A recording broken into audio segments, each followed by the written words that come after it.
చూస్తున్నారు కదా, ఇట్లా పసుపు ముద్దను కలిపి గణపతిని తయారు చేస్తారు. దీన్ని హేరమ్మ గణపతి అంటారు. ఇట్లా గణపతిని పసుపుతో తయారు చేయడం తప్పనిసరి పూజలో. ఎందుకంటే మొట్టమొదటిసారిగా పార్వతీమాత పసుపుతోనే కదా విఘ్నేశ్వరుని తయారు చేసింది.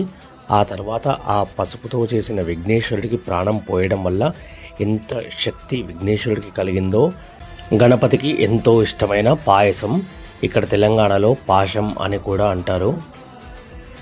ఈ ప్రసాదం గణపతి పూజలో తప్పనిసరిగా ఉంటుంది.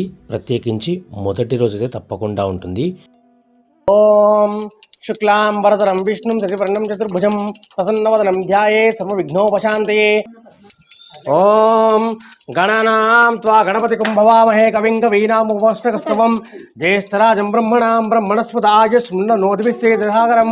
ఓం మహాగణాధిపతయే నమః.